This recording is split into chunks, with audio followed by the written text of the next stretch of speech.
Guys, I want to talk about something that's a little different than what we've been covering in the last few videos, but it ties into a lot of the videos that we've talked about over the last few months. And it's kind of a break away from looking at the hard data on certain subjects, but I want to point out something that I think is very interesting, and you may learn something. You may look at the Earth just a little different, so hang in there. What we're going to do is look at a map that was supposedly put together in 1531, I think it was. But I think it was much older than that, possibly 13 or 14,000 years old, because of the timeline and the things that we have seen change from that map and the modern maps. Again, we're going to be dealing with the manipulation of data to fit a narrative, whether it's a political narrative or a religious narrative, as far as how old the Earth is, what could have happened, how could they have known these old maps looked like this when there was no one flying around. We're going to cover that, so hang in there. Now, on this image, it kind of tells a story. You've got a comet coming in here. You've got the Antarctic here. Notice that how close that the northern peninsula of the Antarctic comes to the southern tip of South America.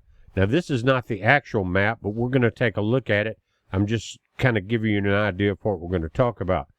Notice also we're looking at the Ring of Fire here and two impact points, possibly here in the Caribbean and here, that tore the tip of South America and the tip of the northern Antarctic Peninsula apart. They were basically one landmass at one time.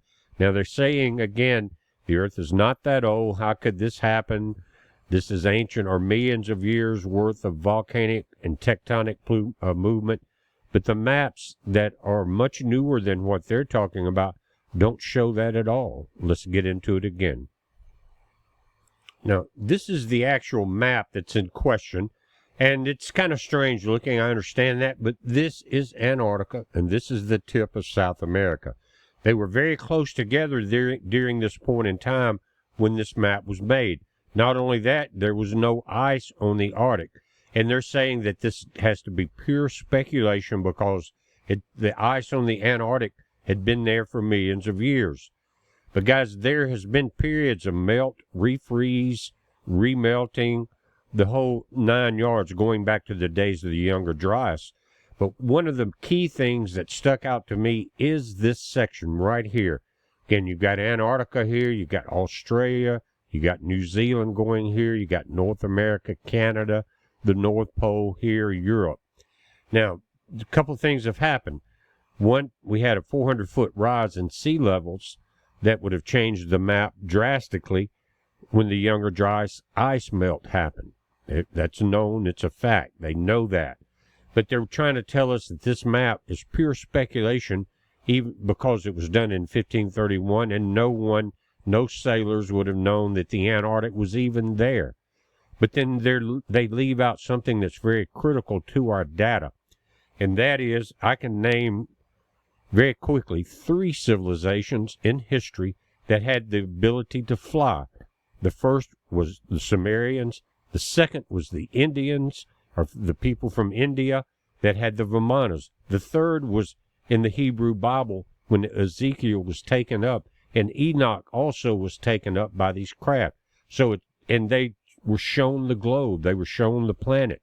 So this map may be actually much older than 1531 and was handed down, but they're saying that that was the date that this map was made. Now, again, let's focus right here a moment, because I think I know what happened.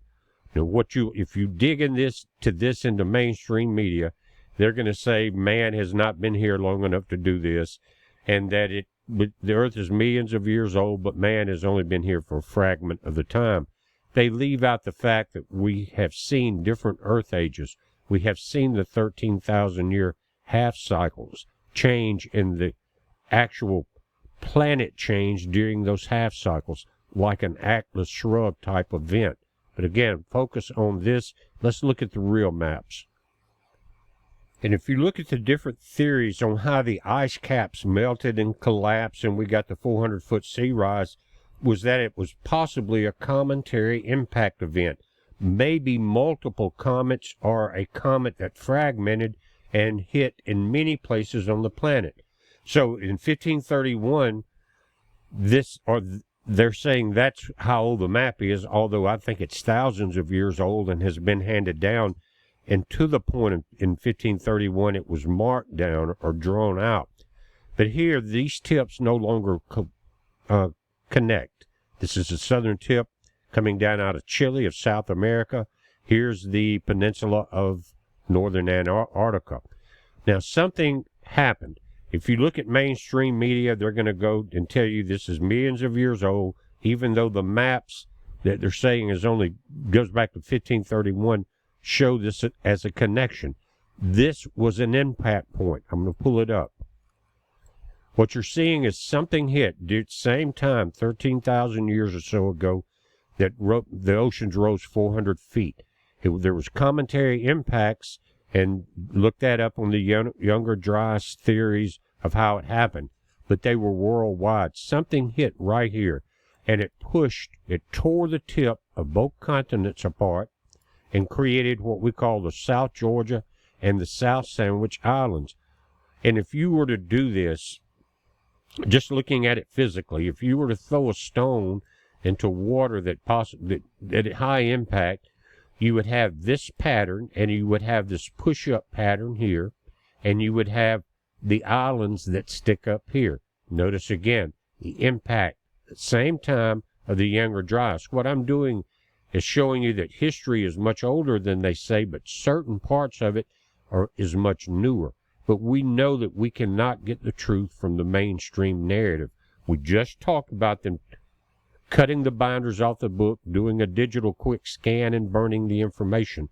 And what I'm seeing now is that information is being burned, and they're changing the narrative to fit whoever's in charge, their narrative. Now, that was not the only impact point. So we know we had the impacts at the Arctic. That's what tore down the ice sheets. We had one here, again, separating these two continents. And here, the same exact pattern coming in. Something struck here.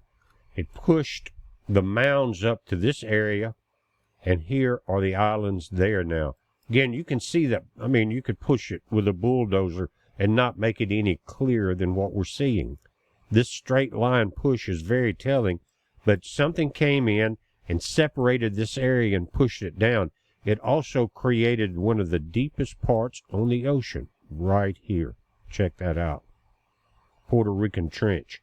They're not even sure how deep this thing is. But again, impacts at the pole that broke the ice sheets up that now are rapidly melting. Again, impact here and the impact here. This created the Drake Passage. Before, this was pretty calm water where the Atlantic and the Pacific met. But when this happened, guys, it became a wide area, very deep in some areas, and the ocean is very violent there. Again, I think it's called the Drake Passage. But what they're saying when they tell us about these old maps is that it's no way it's possible. They could not have known that the Arctic was even there in 1531. It wasn't discovered, they're saying, until the 1600s. How naive is that, guys? How naive is that in the timeline of history? And so I wanted to come in and talk about something just a little different. Let me show you something else. Let's go back at least 13,000 years to the time of the Younger Dryas meltdown, and we may be even going back a little further than that. But this is probably some of the oldest recorded history, and they're talking about the ancient homeland. In the Zoroastrian texts, it states, before the freeze, the original homeland of the people had 7 months of summer and only 3 months of winter. It was a beautiful, warm, fertile paradise. Now, these cycles, these shifts, change everything. It melts the ice at both poles. Everything comes out of balance. This was before, when we get into this Zoroastrian tale, before the Younger Dryas. It was either right before it froze the first time, but if you remember, at the end of the Ice Age, there was a fast melt, then a sudden cold period where everything refroze, and then the actual comet impact and the strikes remelted everything. And so this would be at least 13,000 to 14,000 years old, this story. And we've talked about it in videos early in this year or late last year. And it was about Derinkuyu. That is the ancient city built out of the volcanic rock in Turkey that will hold about 22,000 people. And the story behind it is that Ahura Mazda, who was their god, he matches the exact description of going from Mazda to Anu to El Elyon. And they all had this 3-section, like the Father, the Son, and the Holy Ghost. All 3 of those had that in their own way. Anyway, so Ahura Mazda tells Yima, he said, we've got a great winter coming. Now, this was either before the Ice Age, which would have made this hundreds of thousands of years old, or it could have been in that brief period of melting before the sudden refreeze. But anyway, Ahura Mazda tells Yima, go forth and tell the people that we must build this Vera, this underground city at Derinkuyu. But there were many built there, and they're finding more and more. But this is one of the larger ones, and and during this time, guys, it wasn't like an instant order. This took time. Mazda gave Yima time to tell the people and time for them to gather crops, gather livestock to go inside this huge underground city with them. All of that, the water was planned out, but it was all carved out of volcanic rock. And so if you read into that story, something that sounds magical, but if you look at the technique of what was being talked about, you'll see it wasn't. And Mazda's telling Yima to strike the ground with your hammer, enlarge the area. We need more land here for the people. Now, how does that occur, guys? How do you enlarge the land? Volcanic eruptions. You and I watched at La Palma a few years back that volcano erupt and make the island larger. We've seen it in Hawaii. All the volcanoes enlarge the land. And so that's what I'm saying. This could be much older than even the Younger Dryas. But the volcanic activity could have been right in this period of rapid change, hot to cold, blocking the sun out. All of that tectonic pressure could have been happening. But anyway, that part of the story, they don't talk about it much, other than he was ordered to strike the land, and I think it was with a golden hammer or golden light, which would have been the eruption of the lava and the lightning and all from the top. And that would have been the way that he enlarged the land. And so looking at the oldest texts, guys, and going from there to Sumer, to Egypt, to India, to the Southwest, to South America, tracing all of this, it's one history, one religion, one group of people. I've said that many times, but this is what we're dealing with, guys. And so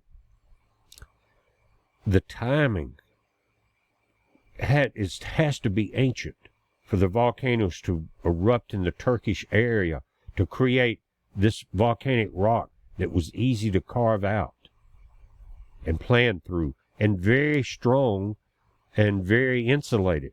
You saw the pictures of Derinkuyu, the big round rocks they roll in for doors, just like you see in the Middle East and in Jerusalem.